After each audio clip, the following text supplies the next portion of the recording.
The devil is weak, the cross is strong. Excerpt from St. Paisios' Counsels, Volume 1, with pain and love for contemporary man. Geronda, my thoughts tell me that now more than ever the devil has great power. The devil has malice and hatred, but he does not have power. It is God's love that is all-powerful. The devil tries to appear powerful, but he can't make it. He appears strong, but in reality he is powerless. Many of his destructive schemes fail even before they start. Would a good father ever allow a few young hoodlums to bully his children? Geronda, the demons scare me. What are you afraid of? The devil has no power. Christ is all-powerful. The tempter is rotten. Don't you wear a cross? The devil's weapons are weak. Christ has armed us with his cross.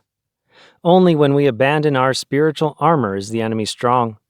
An Orthodox priest had only to show a small cross to a sorcerer, and the demon he had invoked started trembling.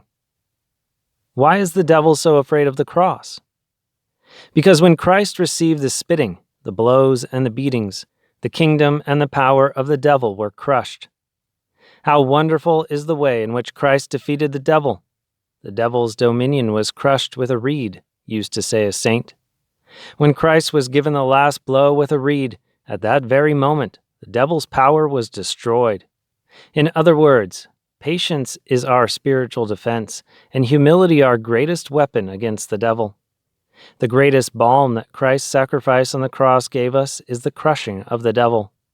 After the crucifixion of Christ, the devil is like a snake with no fangs, with no poison. He is like a wild dog without teeth. All poison was removed from the devil. All teeth were removed from the wild dogs that are the demons. So, they are now disarmed, while we are armed with the cross. There is nothing, really nothing, that the demons can do to a creature of God when we ourselves don't hand over rights to them. They only make noise. They have no authority over people. Once, when I was at the Calais of the Holy Cross, I kept a wonderful vigil.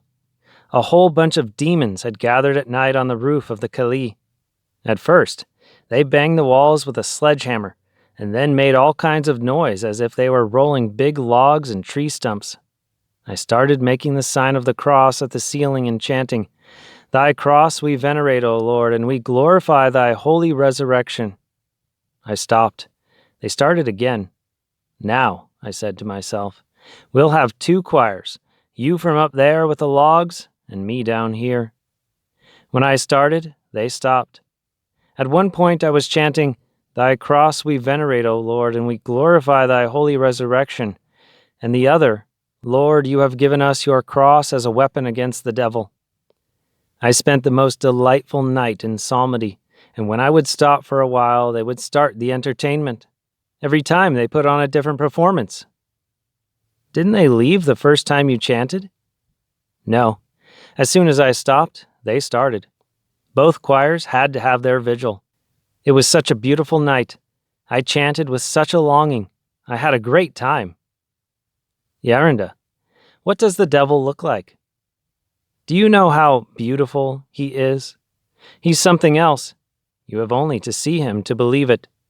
But God's love does not allow that man can see the devil. For sure, most people would die of fear. Imagine if they could see how he operates, if they could see his sweet form. Some among them, however, might really be entertained. I mean, entertained like the movies. But to get to see this kind of show, one must do a lot of work in advance, and even then he might not make it. Does he have horns and a tail? Yes, he is fully equipped. Geronda, did the demons become so ugly when they fell, and from angels they became demons? Of course, and it's like they have been struck by lightning. When lightning strikes a tree, doesn't it turn into a charred stump? The devil looks like that. For a while, I used to say to the devil, "Come by so I can see what you look like and avoid falling into your hands. Just a look is enough to see how evil you are. Should you get me, there's no telling how much I will suffer."